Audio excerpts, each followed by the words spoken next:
uma das dificuldades prementes que nós trazemos é a vivência da humildade, que é um desafio, falando da minha situação enquanto um espírito inferior,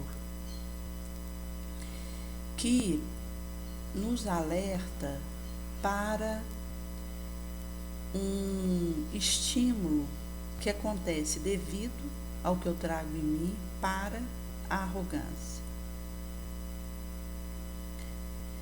E costuma encontrar pelo caminho elementos sinergizantes que complica ainda mais e pede mais empenho da minha parte.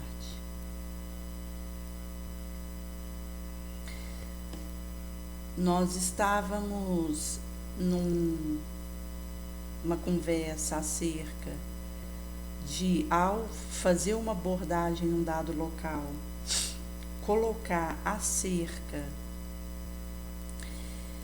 do currículo que tenha, e houve a alegação de que quando eu comento o meu currículo e o valorizo, isso está ligado a atrair o maior número de interessados naquilo que falarei, naquele momento comigo. E tem a ver com uma ideia status quo de um prédio estabelecido em que eu vou ser tentada a ficar floreando o que fiz, o que acumulei de título, que vai representar um risco. Mesmo porque, quando eu me disponho a tomar uma palavra para me dirigir a alguém, eu considero a minha insuficiência, a incapacidade que tenho de, por mim mesma, fazer o que precisa ser feito, que mostra que, se não houver o concurso dos bons espíritos na minha direção, eu permaneço na minha sombra. Que me insufla com orientação. Ontem, quando eu havia deitado,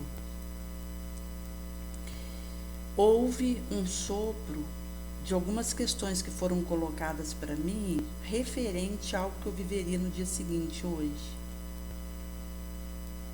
De conduta, de cuidado e vigilância que eu precisaria ter. Essa orientação, ela só vai acontecer na medida que eu percebo que preciso dela.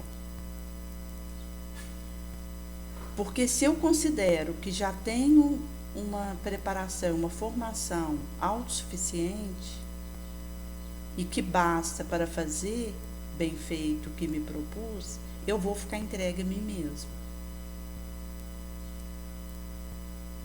Mas, se percebo que não consigo, na esteira da minha própria força, que será pedido de mim a minha parte, mas que, se não houver o amparo da espiritualidade maior, eu não dou um passo real de avanço, aí Jesus, ele se aproxima e me atende, porque já houvera dito que veio para o necessitado. Isso mostra que aquele que acha que o que já estudou, o que sabe, o que tem, basta, vai redundar que posso ir por minha conta mesmo. Só. E essa é uma questão delicada, porque nós estamos permeados de diversas ciladas nesse sentido, em que fomos acostumados a diferenciar pessoas pelo currículo que elas apresentam, pela posse que têm, pela aparência, e desmerecer a essência.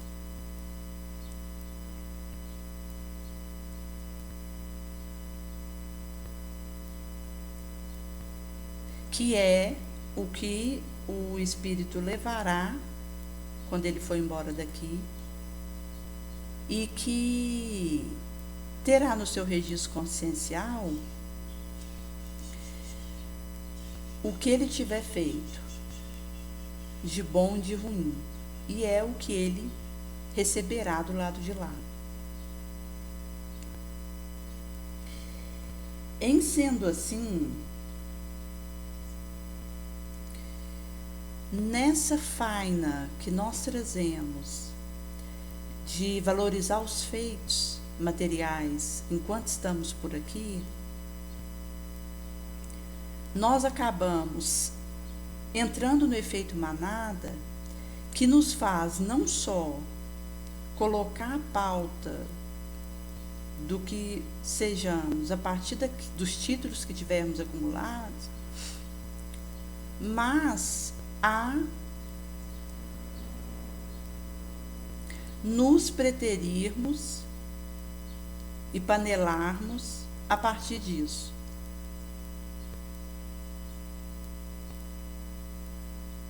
E aí entra a questão do insuflo da cisânia, da divisão.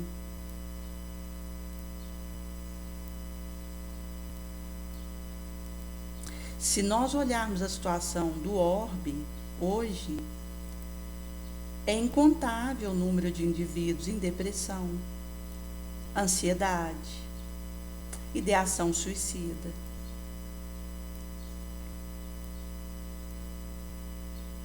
Que tem a ver com essas ideias do valor pelo meu título e não por aquilo que eu faço, e que acaba levando a uma corrida, a uma competição que nos estrupia.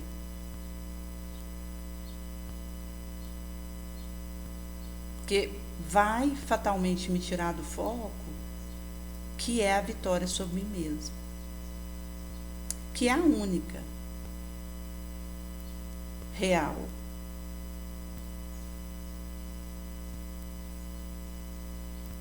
E sendo assim, enquanto nós percebemos, seja um congresso, mesmo quando nós estamos falando de agremiação espírita,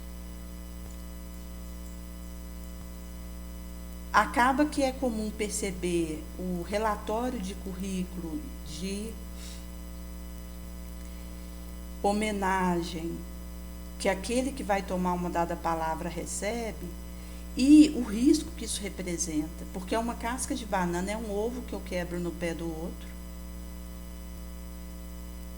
que com esse confete acaba dificultando essa vivência primacial da simplicidade, que é o que eu vou levar, e que me dá essa atmosfera capaz de perceber a minha necessidade de ajuda. Porque o risco que eu corro, falando da minha situação, é de, com aquele aplauso que chega até mim, dificultar minha percepção da minha necessidade real e do risco que acontece de uma interferência malsã.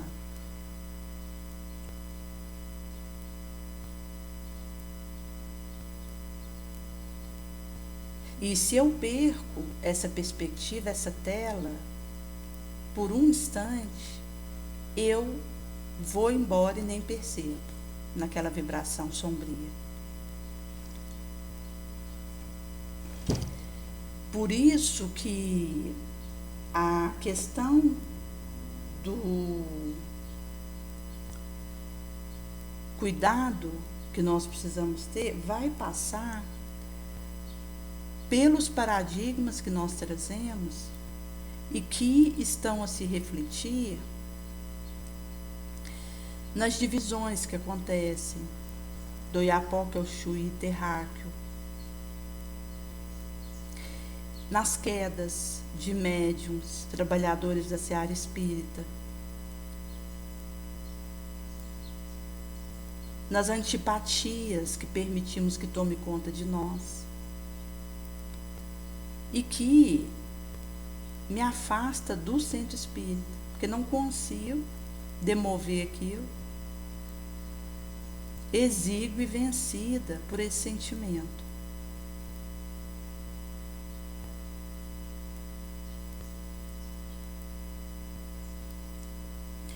Conforme vai dizer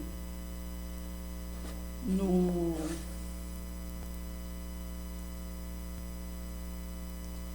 Livro dos Médiuns,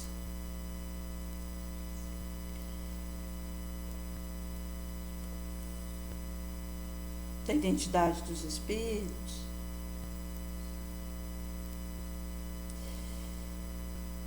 a inteligência per si não é um sinal de superioridade moral. Eu posso ter muito conhecimento, muita facilidade de falar ou de escrever e ser aquém moralidade numa condição inferior. Daí que o acúmulo do estudo pelo estudo não me confere elevação moral.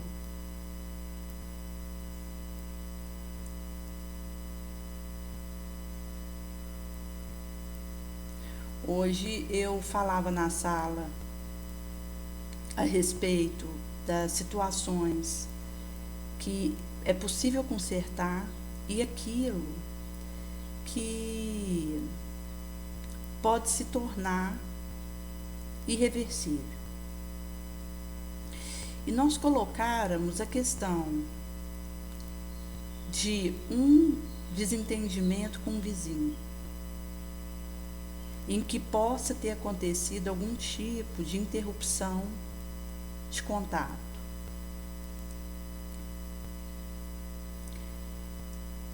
Conforme fora falado ali, é uma situação que tem como resolver. Procuro aquele com o qual possa ter havido uma perda de contato, peço desculpa e reconcilio. Mesmo porque, quando eu desejo uma reconciliação, mesmo que na minha percepção eu esteja correta, terá que partir de mim o pedido de perdão. Se eu espero o outro fazer isso, vai ficar sem fazer. Aquele que tem o desejo de reconciliar é que tem que dar esse passo. Aí não é a questão de quem está certo ou de quem está errado. É a reconciliação e resolver a situação naquele relacionamento que suplanta isso. Mesmo considerando que num golpe de vista, enquanto terráqueos que somos, não vou conseguir delimitar com clareza até onde eu sou algoz e até onde eu sou vítima. Porque eu tenho um pregresso, uma história de débito que pesa na minha economia moral. Em sendo assim, numa situação que eu preciso viver o perdão, tem que partir da minha iniciativa para aquilo acontecer. E é resolvível. Mas, na situação de alguém iniciar o uso de um entorpecente que com o tempo leva a uma destruição do neurônio, degradação e comprometimento, esse indivíduo cai numa condição irreversível, porque não tem como recompor a danificação que esse neurônio sofreu. E isso mostra que há situação resolvível, que eu posso tentar consertar, usando o meio que se propicie para fazer isso. E há uma situação que é irreversível e que daí eu vou ter que aguardar essa existência na condição que eu tenha sido arrolada para ela, cuidando para não desistir, para continuar. E no astral, com o tratamento que vou receber, com a preparação, numa próxima existência, sabe Deus quando eu poder a recuperação daquilo, mas que precisa me encontrar tentando, porque isso acelera esse Kairos.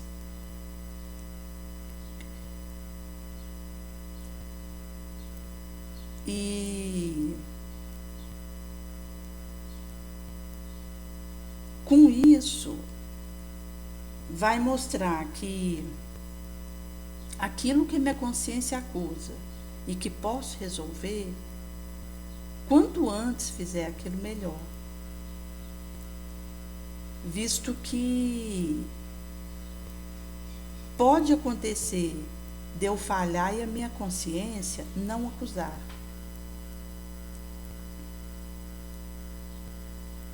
Considerando a minha situação de lerdeza, de lapso, de dificuldade, eu posso ter uma dada atitude em que tome um caminho que não deveria, até achando que aquilo seria o que deveria ser feito. E considere que fiz o melhor, mas deixei um estrago e sigo, porque minha consciência não acusou. E esse é um risco enorme, pela condição de obnubilação que a matéria nos confere. Em sendo assim, nós não podemos brincar com a matéria. O risco que ela confere para nós é amplo e exige um combate sem trégua.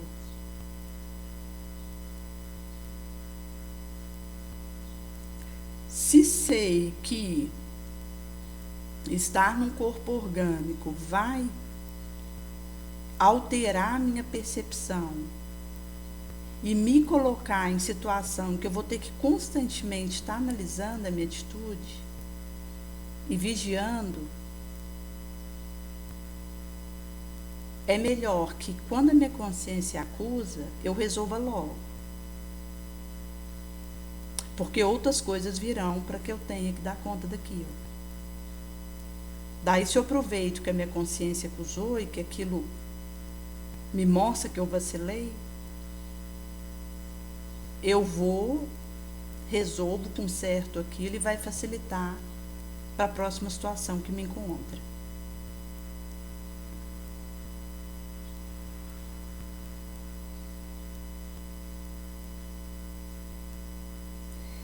E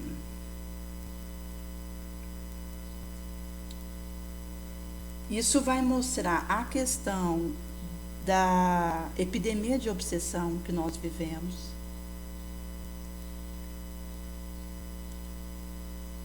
E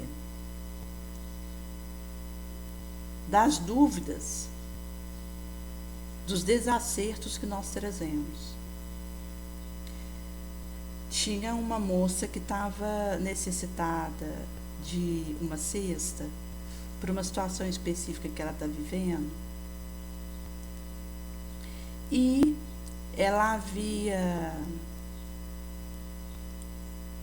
me passado até a questão do endereço dela, porque nesses casos a oração é o mais importante, até porque existe a percepção de uma situação espiritual obsedante acontecendo. E acaba que até para que seja colocado aquilo que ela está vivendo e o que ela precisa, existe um abetamento.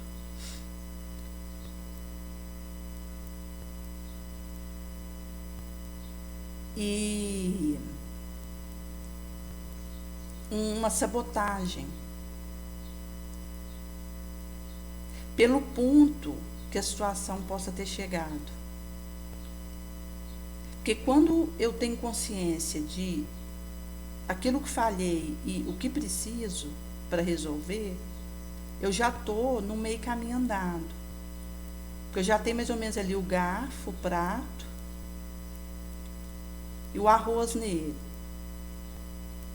Mas quando eu não consigo verbalizar de fato o que me acontece e percebo que eu estou travada, ebetada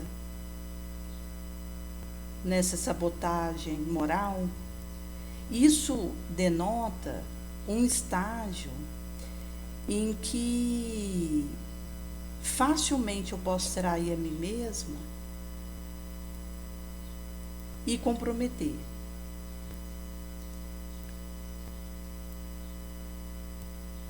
Sendo assim, quando o outro ele pode falar e se sentir ouvido e acolhido, ele já vai tendo de lições daquela situação e apontamentos do que fazer, mesmo que eu fique em silêncio, enquanto o outro coloca o que está acontecendo, o que vive, a necessidade. Só dele colocar aquilo e sentir que eu acolho, amo, ele vai conseguindo diluir, fermentar uma disposição para lidar com aquilo. Mas, se o outro não consegue sequer colocar aquilo em palavra e dar nome aos bois para o que é urgente,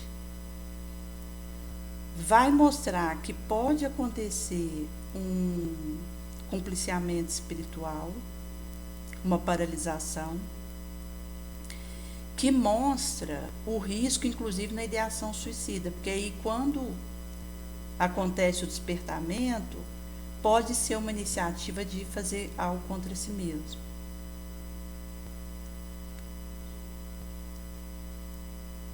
Até pela sensação de enforcamento, de asfixia. E que prejudica, inclusive, o sono, do qual nós temos tanta necessidade. O primeiro nutriente, enquanto algo para o orgânico de recomposição, e que se nós ficamos uma segunda noite mal dormida, ele já tem um impacto violento sobre minha cognição, meu raciocínio, minha vigilância. E isso tem a ver com a nossa fragilidade, que pode adentrar um nível tal que perco o apetite, não consigo o sono que precisaria, associado a essa insistência de desistir.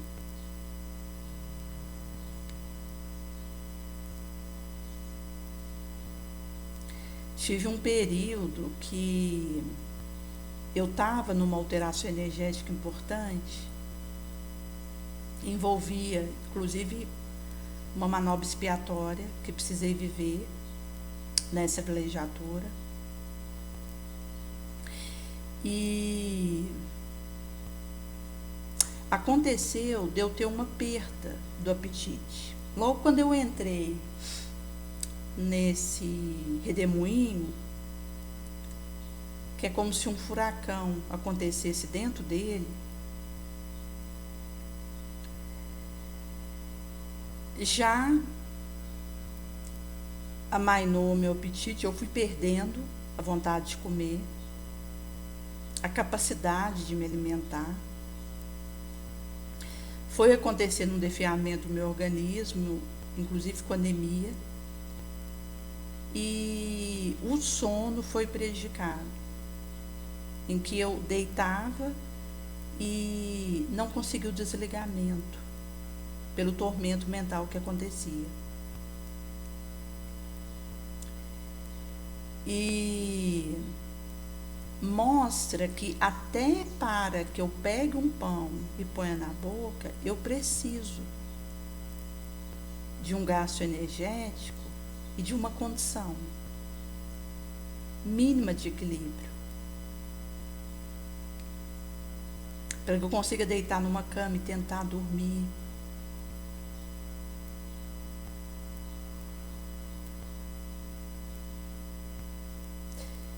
E acaba que o preparo para que eu vá dando conta em vibração de realizar isso, que tem condição e dá essa possibilidade de uma harmonia orgânica, que está embasado sobre um mínimo de ajuste mental, pede esse cuidado com o meu movimento.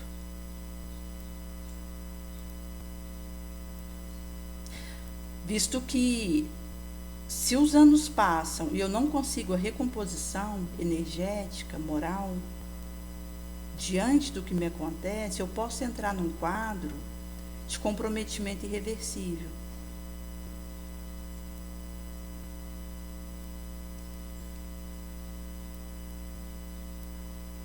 Daí, eu estava ali um tempo na dificuldade da alimentação, entrei num quadro anêmico e, caso aquilo persistisse por mais tempo e fosse se alongando, poderia me levar a uma anomalia irreversível, que comprometeria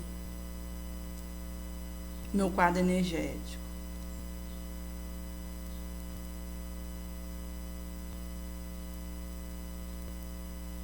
Até pela questão neuronal, que ele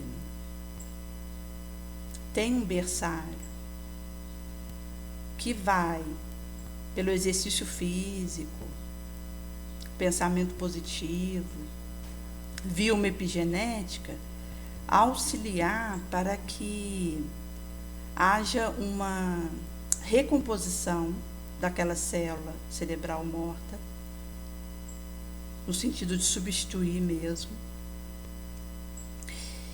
e faz um fortalecimento paralelo com o glial, que nutre o neurônio e leva suporte, inclusive para eliminar um lixo mental.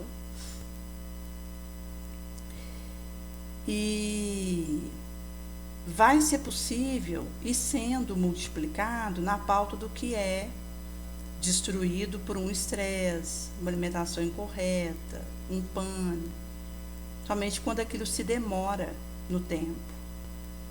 Mas há um limite, onde a nova produção desse neurônio não conseguirá repor aquilo que foi danificado.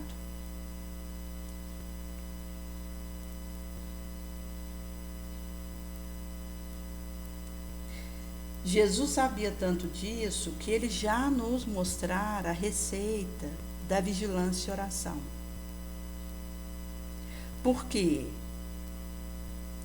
via que se eu entro num insignificante descuido, fica mais fácil cair de novo e, num dado momento, isso levará ao comprometimento do meu equilíbrio. E que pode trazer consequência letal e irreversível.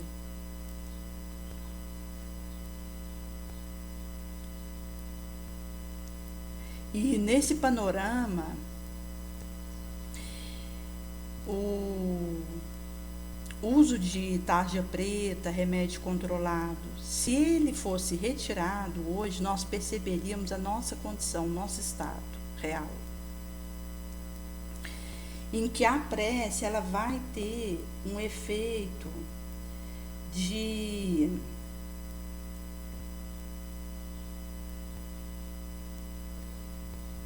ampliar a irrigação sanguínea cerebral, divisando o que preciso fazer, aumento da confiança, da fé.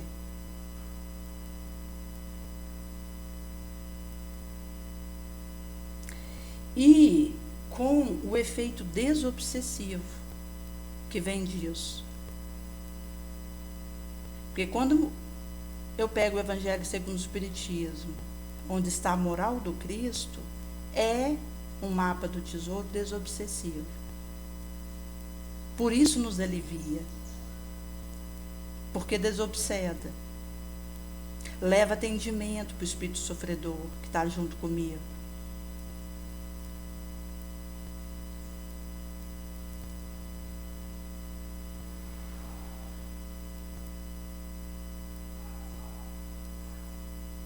E vai sendo o pipoque dessa difusão dessas energias balsâmicas que a prece nos confere, o hábito de oração, que tem regiões no astral que não tem acesso a ela. Dependendo da gravame de registro da atitude mental que tenha tido e que leve para o astral e que aquilo volta numa monoideia, eu entro numa vibração tal que não consigo receber o alívio da prece.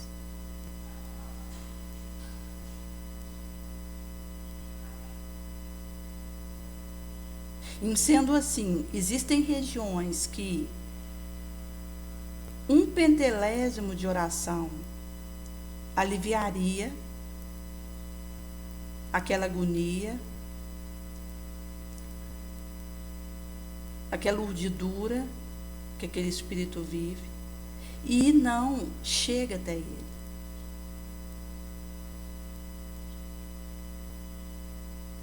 E isso tem a ver com a preciosidade que é a oração e como nós precisamos usar isso para o auxílio, a intercessão.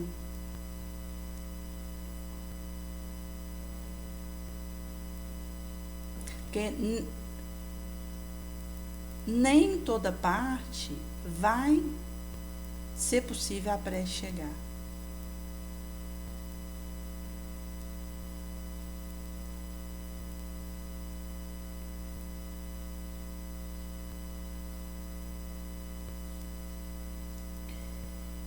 E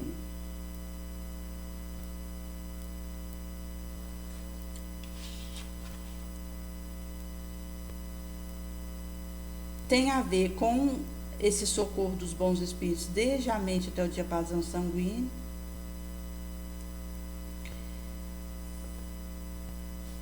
E com a rede de oração que leva duas ou mais pessoas ali, se coloca naquela sintonia do Evangelho no Lar. Se você entra, põe seu copo de água frutificar, seu mentor está junto,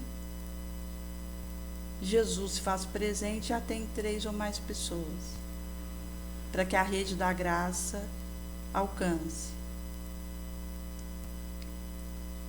quem precisa. E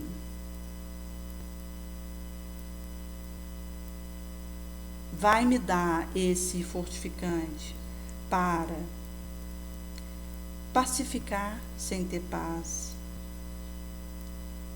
levar consolo sem possuir, felicidade.